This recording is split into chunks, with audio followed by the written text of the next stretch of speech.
It's cold. It's getting dark out at 4 p.m., but it's not Christmas yet, which means I have free reign to be as spooky as I want still. I did, in fact, make a zombie character design about 3 weeks after Halloween is over. It's fine. I asked y'all for some inspiration from the good old reliable Pinterest, and I only got one response. However, it is still a response. So I ended up making the character. Our lovely patron Jack submitted this whole Pinterest board of cool aesthetic images. Thank you, Jack. Welcome. And I chose these specific images out of the whole thing. Originally, I was going to do the usual 3 character designs, but I could feel myself slipping into the seasonal depression cycle, so we're just going to go with 1 today. Let me know though if you want the other 2, as I did build boards for them. Anyhow, I took those specific images and built my own reference board for this guy. I wanted each zombie to come from a specific world and have its own lore as to how and why zombies were created. For this one, I had it in mind that a governing body made them, or perhaps some sort of mad scientist who doesn't love a morally gray weirdo who likes to play God. Anyway, with that thought, I felt inspired by the graffiti bits and the more modern head bag sculpture to do something a bit modern and sort of Detroit Become Human, so to speak. 28 stab wounds. After my customary scrolling through Pinterest to find a suitable pose, I got to sketching. Immediately, I knew I wanted to build a somewhat involved illustration for this character design because of that good old VHS filter pack. What sprang to mind was a bunch of TVs behind them with static on their screens, and it all fell into place from there. Each TV was supposed to have a varying feel to it, like one from each era, to sort of show the passage of time. And to be edgy. A lot of the inspo came from these sort of 90s and early 2000s TVs. I used to sit in front of these things, ruining my eyesight and playing various Nintendo games. My favorite was Wind Waker for the Wii U. Let me know if you have a favorite video game from that era. Oh, come on. Thank you. I had a couple visions for the face, but it wasn't working out at first. I wanted a sort of uncanny valley effect and give them super strange makeup, but it wasn't translating well for some reason. We all have our days like that, I guess. In the end, I figured it might just be the way the pose was facing, so I changed it up and tried to focus on the piercing aspect I wanted to include. Obviously, a lot of 90s and 2000s counterculture involved cool piercings that I would never be able to get myself, but I love putting on my characters. Once I got the features right, the piercings kind of fell into place better, and I'm really happy with how they work with the hair I've sketched out. They've got a Jinx Arcane vibe going on here, which in hindsight I probably should have leaned into more. I started incorporating some stitching at this point too, making this zombie more of the classic Sally the Ragdoll from the beloved Nightmare Before Christmas. This is also heavily inspired by this dice set, which I use as a color palette inspiration later on. To go with the 90s sort of vibe, I wanted their outfit to reflect that by being sort of grungy. Their shirt is a really old plain tee with just the bite me phrase on it to be, well, I thought it was funny,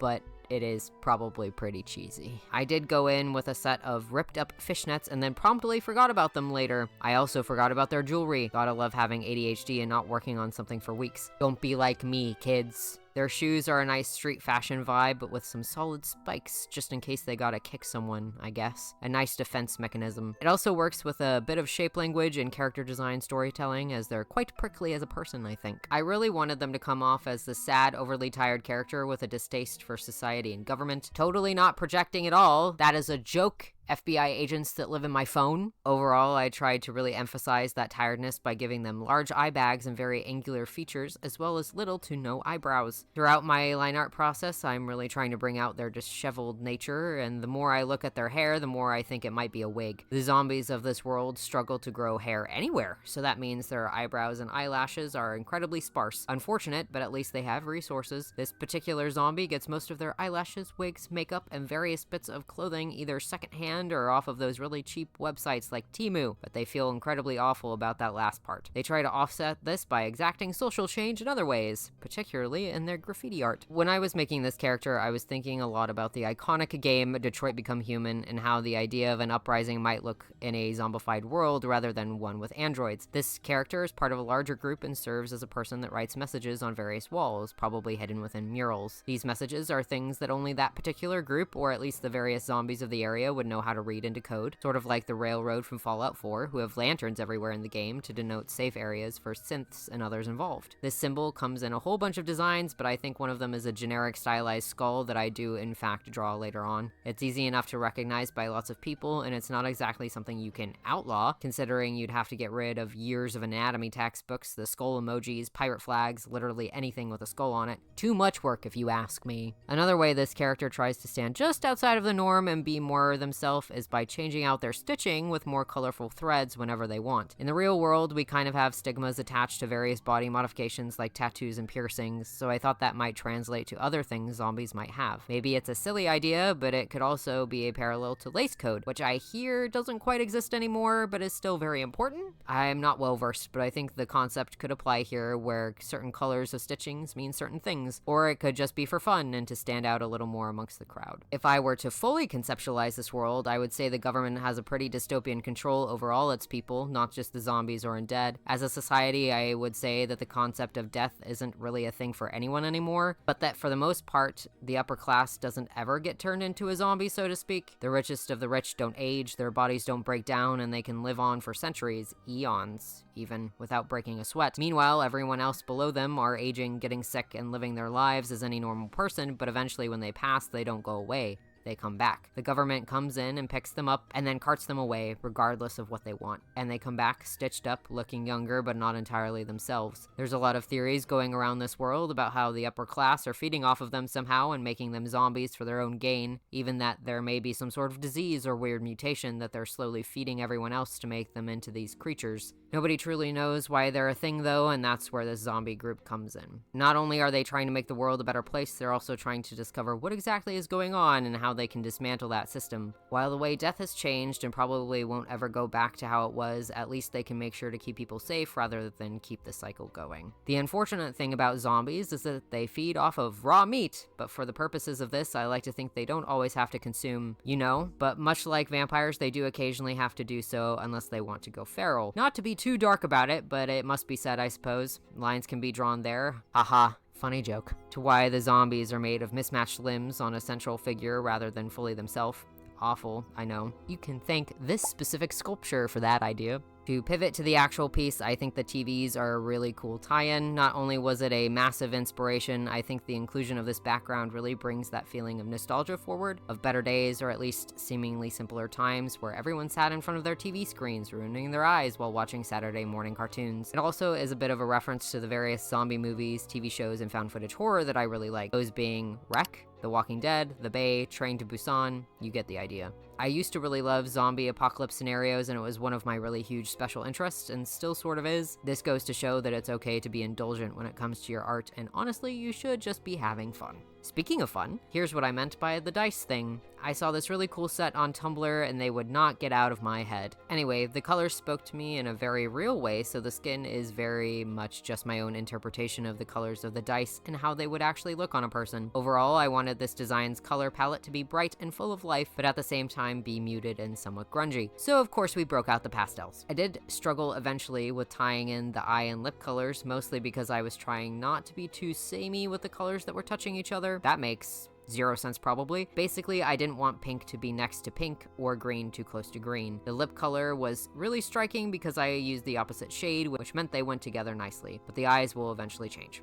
I do think I should have stayed with the heterochromia look though. I like it a lot better. I really struggled with the makeup look as well. At first I wanted it to be sort of clownish, and then what I had in mind just wasn't working out. What I actually went with is somewhat of a 1920s look. You know, those super exaggerated eyes that make everyone seem incredibly depressed? Yeah. Thought it would be an easier time, and it was. Sometimes you gotta go with that option. When it came to the shirt, I wanted the look of a classic t-shirt that you might find on a Hollywood set for a high school movie. Again, weird, but I don't know how else to describe it. It's that red-rimmed 90s or 80s shirt that every jock and slightly attractive actor would wear in the movies. I drew this shirt on them for two reasons. For nostalgia, obviously, and also because these types of shirt come up a lot at places like Goodwill, which would be easy to reuse. Of course, it's falling apart still, but they're comfortable in it, and I like to think the fabric has been worn down so much that it's incredibly soft. You know how every grunge aesthetic image is either of a blonde person with dark roots or black hair? I'm not immune to Pinterest propaganda, and also Kurt Cobain is great. So honestly, that's why I colored their hair that way. Pretty simple, but again, sometimes you need that. The purple though is because I think they like to experiment with their wigs as a form of self-expression. They got a really nice lace front and then dyed it with hair chalk or some sort of cheap fashion dye that you can find at their world's version of Sally's Beauty Supply. You gotta do what you gotta do. And now we're on to my favorite part, coloring the line art. Most of it's self-explanatory, but I did eventually land on most of the lines within this being colored some sort of peachy pink shade. This is once again because green and shades of red are complementary colors. You're welcome, color theory nerds, and it just looks nice in general to break up the colors. I didn't want anything else to stand out too much though, apart from their shoes, and even then I tried to not go too fancy with it. For the most part, I think everything is a nice coherent color palette. The only thing I would change is their eye color probably. The televisions themselves, I didn't want to render too much and just put down flat colors at first. I figured it would draw too much attention to the actual TVs than the zombie I had drawn, and for it to be its own illustration, I didn't want people to only be looking at the background, which is very important to think about when it comes to art. You don't necessarily have to render every single bit of something, especially if it's causing you frustrations. Although I did accidentally not render the liquid dripping from the bag, and at this point I think it's fine. Most people wouldn't be looking too closely at it anyway. I didn't render the spray paint can overly either in the end, for much of the same reason as the televisions. All I had to do for this part was lay down flat colors, and I did in fact throw in a nice little flag, just for funsies, you know. Then of course I finally got to the spray paint over the televisions. I wanted it to be a nice saturated red to make it stand out from everything else in the color palette, but also thematically work, because it sort of looks like, well, we'll say it looks like strawberry jam for the purposes of this video. And of course it's in the shape of a skull, the symbol of the group that the zombie belongs to. It was fun to figure out how the paint would spread across the plastic and the glass screens, but I would not want to be the person having to clean up all that paint. Maybe whoever came across it would just leave it though. My final render of this zombie illustration is something I'm really proud of. At first, I was going to add the blush to their face in the normal pinkish tone, but that wasn't working very well, so I switched it to a sort of blue shade, which was absolutely perfect. I found that when I'm drawing fantasy characters, using a blue tone or purple tone for blush and the gradients on their skin turns out really awesome. In terms of this character design, I think it's because the main parts of their face are green, so blue works really well for the shadows. It has something to do with color theory, but I don't remember enough from my college classes to tell you why. Analogous colors, I think. Tell me if you know in the comments. Anyway, from here, I just shade as I normally do, and then get to the really fun part, the static. Each TV screen had to be selected, and then I filled each screen using the fill tool with both the glitch adjustment and the noise adjustment. This section of Procreate really does wonders for my drawing process. I highly suggest messing around with these functions to add stuff to your character designs and art in general if you have the app. The hardest part of this illustration was getting the lighting right. I wanted it to look as if the zombie was backlit by the screens, which was going to involve a lot of add layers with a cooler light. It was nice once I added the rim light though, and remembered to throw a shadow layer in front of the design itself. Overall, I do really love this design, and I don't have many gripes about it at all. I think my anatomy might have been off on the hands and the colors could have used slightly adjusting, but in the end it was fun to do. Let me know if you'd be interested in seeing the other two zombie designs and hearing me ramble on about their worlds. Thank you for taking the time to watch this. I super appreciate it. If you have a name for this wonderful zombie character, leave it in the comments down below. It helps with the algorithm. And stay tuned for more character design videos. If you like my content, go ahead and hit that like and subscribe button, and if you super like my content, maybe become a channel member or a patron. It helps us heat the house in this really cold weather, as you can see and tell probably. It's cold.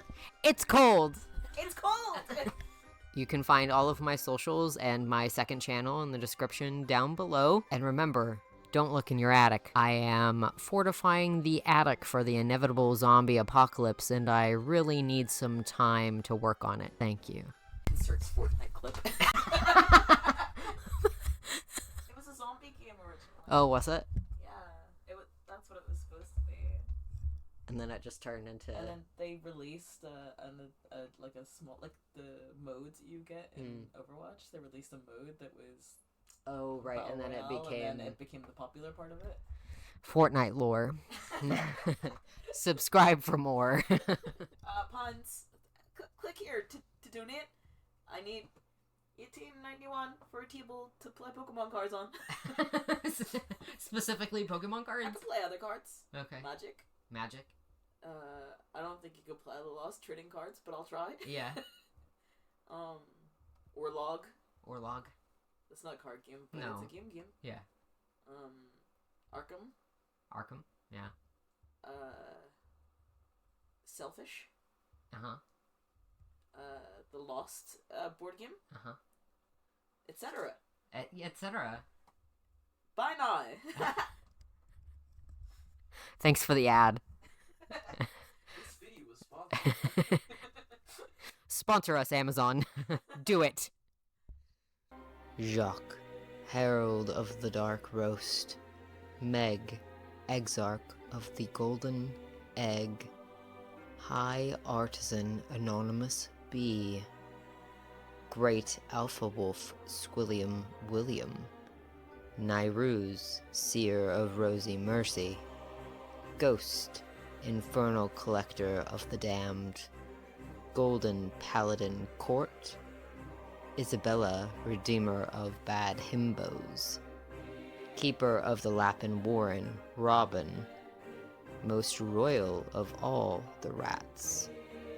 Ethereal Consort of House Vicarian. Fungal Sovereign Taz. Exalted Curator Wick. The Under-Elf of Delphinia. Paragon of Starlight. An impossible amount of rat babies. Divine Herald Jordan. Estrella, Sage of the Outer Realms.